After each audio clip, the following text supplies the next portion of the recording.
realmente avance, mas eu acho que é mais que isso, e eu acho que a gente faz bastante nessa luta, assim, né? A gente se dedica, parte da nossa trajetória profissional é dedicada à luta. Eu acho que agora a gente precisa avançar na nossa organização, em especial no nível nacional, construir campanhas que sejam nacionais, para que, então, a gente tenha força para enfrentar esse projeto privatista, que, em nenhuma forma, é boa para a gente que está na escola, para os alunos e, em geral, para toda a sociedade. É isso, companheirada. Bom congresso para a gente. Até mais. Paulo Henrique prepara Firmínia. Boa tarde a todas e todos. Saudar a mesa, os companheiros que fizeram a exposição, e trazer, eu sou da Rede Municipal de Belo Horizonte, mas também da Fundação de Ensino de Contagem, e eu quero trazer aqui um pouco da experiência aí do Estado, onde eu acredito que essas questões da militarização e da privatização estão colocadas de uma forma mais intransigente, nas palavras do Daniel Cara, do que aqui no município. Zé Heleno colocou, que trouxe a questão da militarização, do ataque que seria dado, num primeiro momento, em 700 escolas. Então, eu queria complementar que houve um trabalho permanente do sindicato, do Sindiúti, junto às comunidades escolares, debates no sentido de que haveria uma consulta popular nessas escolas, e que nós visitamos, se não todas, quase todas essas 700 escolas, e o governo ele suspendeu o processo de consulta ao detectar que a grande maioria das comunidades estavam dizendo não à militarização. Depois disso, a deputada Beatriz Cerqueira, ela provocou o TCE, como foi colocado, e conseguiu reverter também, através do TCE, esse processo de militarização. Assim também aconteceu com o processo do Mãos Dadas e do Projeto Somar. O Projeto Somar, que era entregue a organizações sociais, às escolas, e Mãos Dadas, que era transferência, no primeiro momento, do fundamental para os municípios.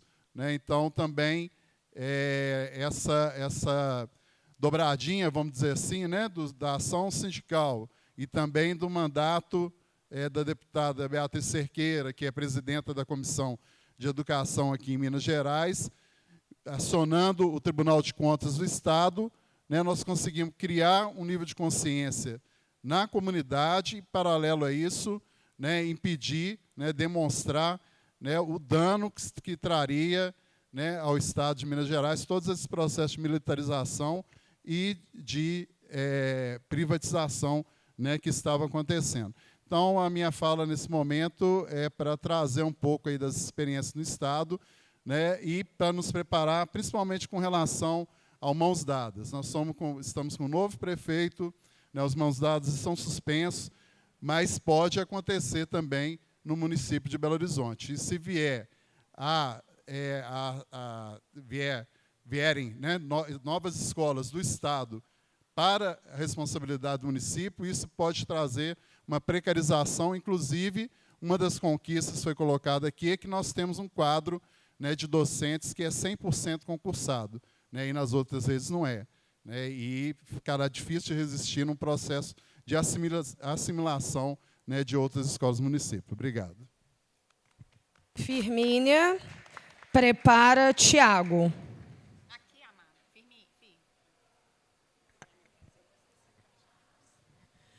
Boa tarde.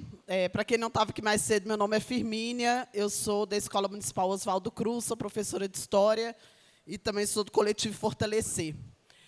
Eu acho que a discussão da precarização, da precarização, da mercantilização, da venda de direitos, da transformação aí da educação em mercadoria, tem muito a ver também com a própria precarização do trabalho, né? É mais barato pagar alguém por fora do serviço público, né? Dos concursados, do que necessariamente aumentar o número de concursados, do que melhorar a carreira, melhorar o salário de quem está ali prestando serviço diretamente como ente público. Então, a política de precarização, a política de privatização, ela serve para isso, né? Alguém falou que para enxugar a máquina estatal nessa desculpa, né? Mas que, na verdade, é o contrário. Na verdade, é gastar mais dinheiro público, entregando esse dinheiro público para a iniciativa privada. E aí eu acho que a Flávia falou algumas coisas, né, que não tem bater o martelo aqui em Belo Horizonte, mas tem a privatização que a gente vê todo dia na escola, né? Quantas escolas aqui não tem uma piscina que nunca funcionou? Na minha tem. Que não funciona, que não fica pronta nunca, que nunca tem profissional para trabalhar na piscina, porque não pega, né, necessariamente os profissionais de educação física da escola, nem os trabalhadores na escola, né, uma outra empresa que vai contratar os trabalhadores, a piscina não funciona e está lá muito bonita, né, construída para ninguém usar, porque o processo de terceirização, de privatização, fez com que a escola não pudesse se organizar por ela mesma, né, para fazer aquela piscina funcionar. As salinhas de tecnologia, muitas escolas tiveram a sala de tecnologia, né? Colocaram um tantão de computador, um ar-condicionado, 2 ares condicionados, muito legal, os meninos da integrada ou do regular usaram. Esse ano acabou o contrato. Um contrato que custou 7 milhões, quase 8 milhões de reais, sem licitação. Acabou o contrato, pelo menos na minha escola, eles saíram, tiraram o computador, desmontaram a sala e deixaram a sala, inclusive, para a escola pintar, para a escola reconstruir a sala, para virar uma sala de aula. Esse também é um processo de privatização. A discussão dos parques sensoriais, que algumas escolas de Belo Horizonte têm. Muito legal, muito bonito, muito tecnológico, quem sabe usar? Porque aí também há outro processo, né? As escolas que têm os parques sensoriais aqui em Belo Horizonte, Conclua. poucas escolas sabem como usar.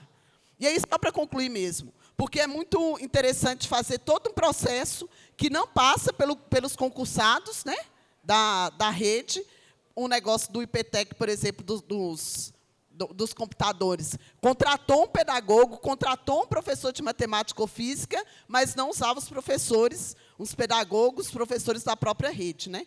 Enfim, tinha mais coisas, mas o tempo acaba, a gente passa. Obrigada. Tiago, prepara Luana.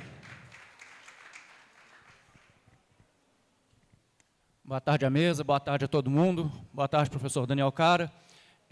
Bom, eu sou o Tiago, sou da EMEI Vila Senhor dos Passos, sou da Rede Estadual de Educação também, e eu acho que é importante de notar como é que existem vários elementos, e que na rede estadual, às vezes, está bem mais avançado do que na rede municipal, que é de controle dos trabalhadores e dentro desse processo de privatização das escolas públicas das redes de educação.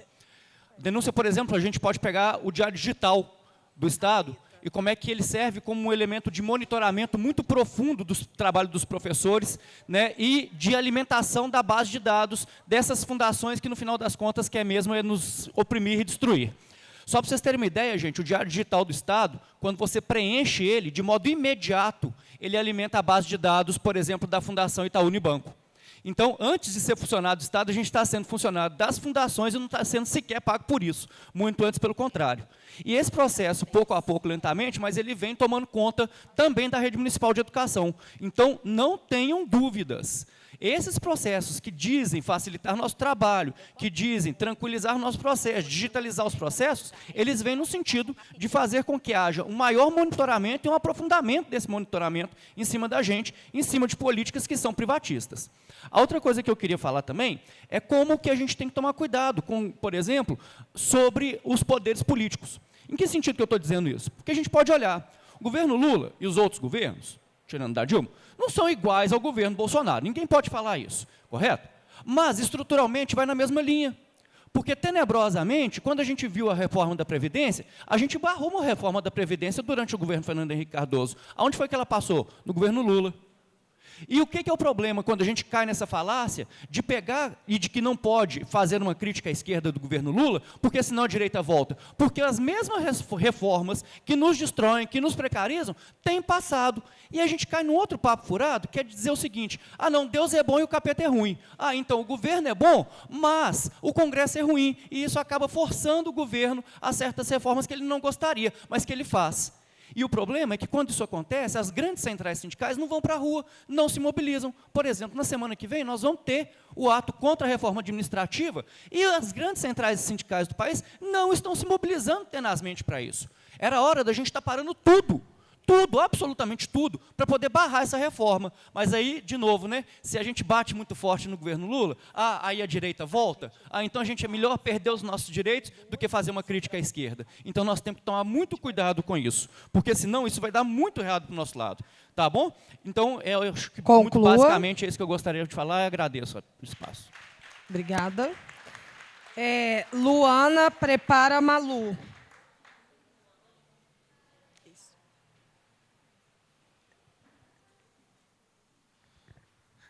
Desculpa que eu fiquei na dúvida, porque eu achei que era a última. Bom, eu sou Luana, sou professora da Escola Municipal Anísio Teixeira, e que é um nome importante, tem a ver com o que eu quero trazer de contribuição hoje. Eu queria falar sobre por que eu defendo a escola pública. E não é porque eu defendo a escola pública num geral ou para os filhos da população pobre da cidade, mas por que eu defendo a escola pública para os meus filhos. Isso, para mim, é muito importante. E eu percebi, numa conversa com uma colega na sala dos professores recente, que eu estava tendo dificuldade de colocar isso em palavras. Então, a partir das falas aqui, eu fui pensando um pouco sobre isso. Eu defendo a escola pública porque eu não compro esse discurso da ideia da escola como um lugar de reprodução do sistema capitalista. Para mim, a escola é um território de disputa. A sociedade inteira é um território de disputa, mas dentro da escola essa disputa é qualificada. A gente poder debater, a gente poder falar, estudar as coisas, isso é uma possibilidade que não pode ser negada a ninguém. Isso é uma experiência pela qual todo ser humano deve passar. Por isso eu defendo a escola pública, é um direito de todos. E é um direito que ele tem que ser concebido como uma obrigação do Estado, da sociedade, de oferecer. Eu não gosto de dois discursos muito recorrentes na educação. O primeiro é a ideia de crise. Eu não gosto dessa palavra. Não é que eu negue os problemas, vários problemas que eu vivo cotidianamente como professora, tal, mas a questão da ideia de que tem uma crise, de que tem uma baixa qualidade na escola pública, isso, para mim, é absurdo. Eu fui aluna da escola pública, escola plural, fui alfabetizada na escola municipal Josefina Souza Lima, na região norte de Belo Horizonte. Sou extremamente agradecida pelas minhas professoras e por essa escola, porque foi lá que eu aprendi a ser um ser político, aprendi a ler, a gostar de ler, a ler o mundo, a agir sobre o mundo. Na escola municipal Marconi, eu fui presidente do Grêmio. Eu aprendi tanto na rede municipal. E os meus filhos, eu quero que eles tenham essa experiência, eu quero que eles convivam com todas as pessoas. Eu quero que eles tenham essa experiência de pensar a cidade. E essa é a experiência que a escola pública traz. Conclua. Essa é a educação que eu defendo. Então, quando a gente está falando aqui todos esses ataques, tudo isso que nos deixa exausto, terceirização, escola sem partido, IDEB, burocratização, tudo isso nos deixa exaustos. Exaustos, sim. Mas, quando a gente estiver muito exausto, a gente vem para uma assembleia, a gente vem para um congresso, a gente ouve os nossos colegas. Isso me dá uma energia que não tem como. Assim, qualquer exaustão vira luta, vira as belezas que a gente fez esse ano. Então, exaustos, sim, mas nunca descrentes do nosso poder, do nosso valor e da importância do nosso trabalho e da educação pública. Obrigada, Luana. Malu, prepara Michael.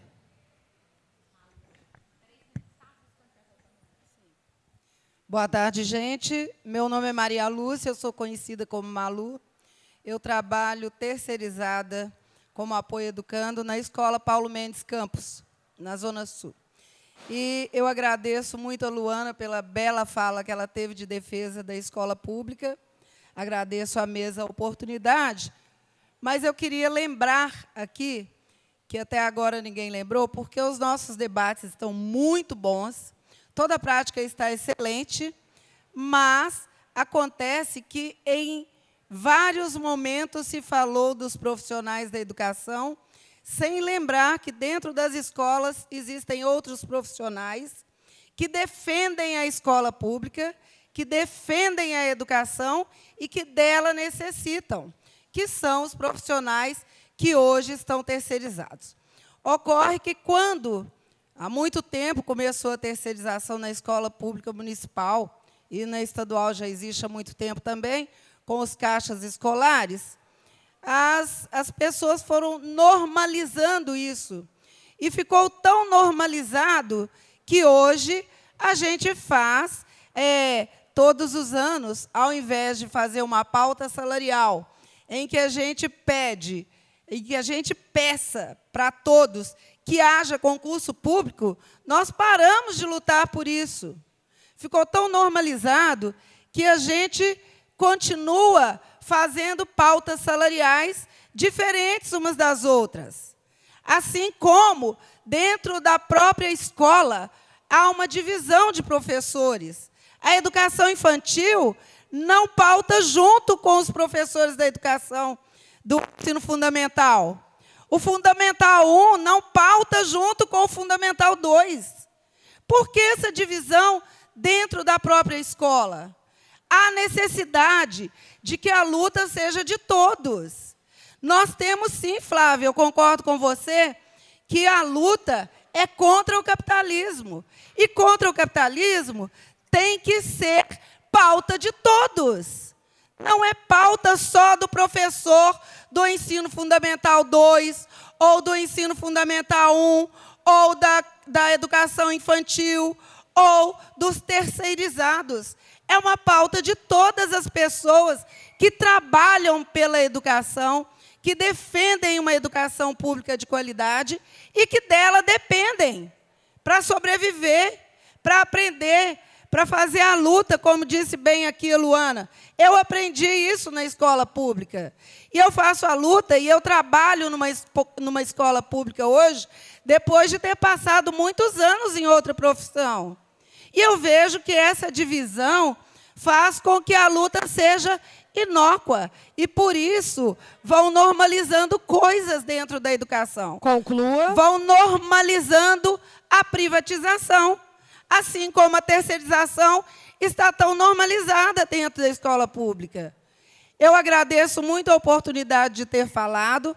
Muito obrigada. Em outra oportunidade, discutiremos isso mais. Michael prepara Fernando. Bom, mais uma vez eu estou indignado e mais uma vez eu vou falar, porque se a educação chegou a esse ponto, a culpa é nossa. A culpa é dos professores. A culpa é dos terceirizados. Sabe por quê? Porque a gente não vai para a rua lutar contra o Zema. A gente não vai para a rua lutar contra o Damião. Sabe por que a gente não está lutando? Porque nós somos divididos, que nem a Manu falou. Olha quantas senhoras aqui na minha frente que eu tenho que dobrar os joelhos porque deram a vida pela educação. Mas cadê os jovens professores que não estão aqui?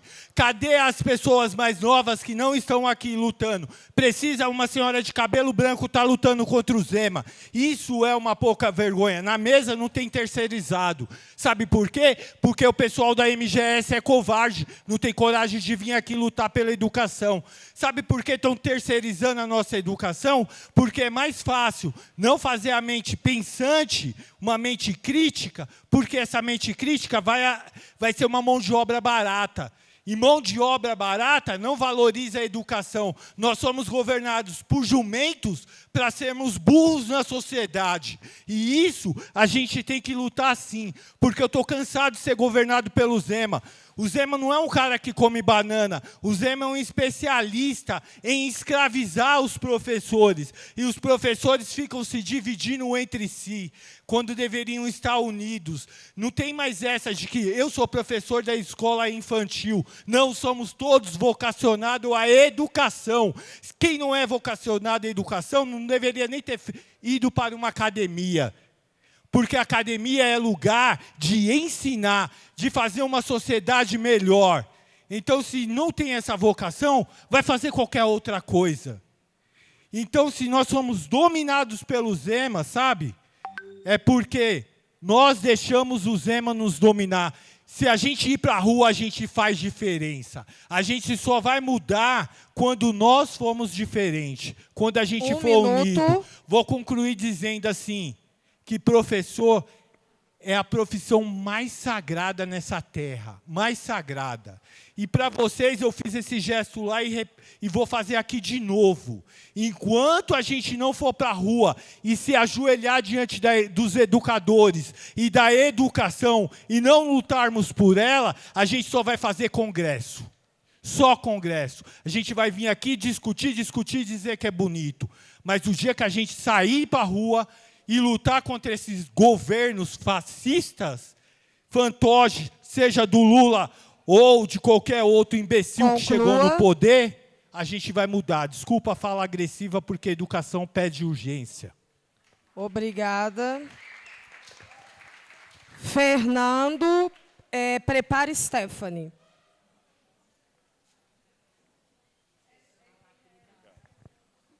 Boa tarde, pessoal. Tá, beleza. Obrigado. Boa tarde, pessoal. Bom, para quem não estava aqui no período da manhã, me chamo Fernando Augusto, sou auxiliar de apoio educando, trabalho na Regional Norte e faço parte também da diretoria colegiada. Eu queria seguir na linha da Malu, né, minha companheira terceirizada, e eu queria seguir na linha do José Heleno, que nessa mesa, desse debate agora, né, ele focou muito na questão das escolas cívico-militares. Aí eu quero citar um caso que aconteceu comigo na escola, né, levando a questão da violência. Eu estava numa sala de aula e a professora que tinha trocado de sala, né, ela era R2 em uma outra sala e teve que se tornar R2 na minha sala, por um problema que aconteceu lá na escola. Ela já tem alguns problemas, né, internos lá na escola, algumas situações complicadas e tal. E logo no primeiro dia que ela foi dar aula na minha sala, ela pediu para todos os alunos se apresentarem. E aí tem uma menina lá na sala, que ela deve ter em torno de 8 a 9 anos, que ela tem um tipo físico que ela se apresenta muito masculinizada, né? E aí, na hora da apresentação dessa criança, ela respondeu o nome dela e a professora perguntou para ela assim: nossa, que bacana, seu nome é nome social? Assim, para uma criança de 8 ou 9 anos. Eu entendi aquilo ali como muito grave naquele momento, até porque ela é uma criança, não coincidentemente, é criada por 2 pais, né? Então, né, eu fiquei com receio do que isso poderia se desdobrar e passei esse caso para a direção. E poucos minutos depois, isso sem me consultar antes, né, nem nada disso, ela foi dar um desenho com símbolos adíncras, né, algumas coisas que remetem aos povos africanos. E aí ela falou, e antes ela entregou o desenho, e antes dos meninos colorirem o desenho, ela foi contextualizar o desenho para os meninos, né, falando que eram desenhos dos símbolos dos povos africanos que vieram, né, da África para o Brasil, e ela seguiu a linha de escravizados, né, e ela falou: os povos, os negros escravizados, né, deixaram uma herança na arte, deixaram uma herança na música, né, que inclusive o Fernando deve ter uma experiência nisso. Aí eu falei assim: uai, mas por que eu tenho uma experiência nisso? Porque eu sou negro? Eu recebi isso como racismo, resumidamente falando. Conclua. Deixa eu só acelerar um pouquinho. E aí, com isso, eu descobri que existem vários procedimentos internos na SMED, na escola, para que casos como esse, como proceder em casos como esses. E aí, eu cito essa questão que aconteceu comigo, e aí eu quero colocar a pergunta. Em dados momentos, nós terceirizados não nos sentimos partícipes do projeto pedagógico das escolas. Não nos sentimos partícipes da educação por N fatores, inclusive a terceirização é o principal. E aí a gente tem visto sucessivos casos de violência dos alunos para os professores e os demais profissionais das escolas, que às vezes a gente tende a concordar, claro que eu não concordo com isso, né? Mas às vezes a gente tende a concordar por inserção da polícia ou da guarda municipal dentro das escolas. Porque chega num ponto que a gente fica meio sem saber o que fazer. Então, qual que é a pergunta? Qual que seria o melhor, a melhor política pública interna de nós, enquanto educadores dentro da escola, para poder mitigar de vez, né, aos poucos e de vez, essa violência que tem acontecido sucessivamente dentro das escolas? Obrigado. Obrigada. Stephanie. Não, pessoal, boa tarde. Meu nome é Stephanie, sou bibliotecária, atuo na Regional Pampulha. A minha questão aqui é puxando muito pelo que a Priscila falou, né, sobre essa questão das escolas cívico-militar, né? Isso é uma coisa que me preocupa muito, principalmente no âmbito da biblioteca, porque a gente já sofre muitos ataques, né? A gente tem muita reclamação, às vezes, né, de pais com livros, com questões básicas, como folclore, e eu fico pensando, né, se isso no Estado, né, já chegou nesse ponto, conseguiu impedir, daqui a pouco pode chegar na prefeitura, né, pode chegar em outras redes, isso é muito grave, porque a gente tem certeza que se tem essa questão da privatização, né, da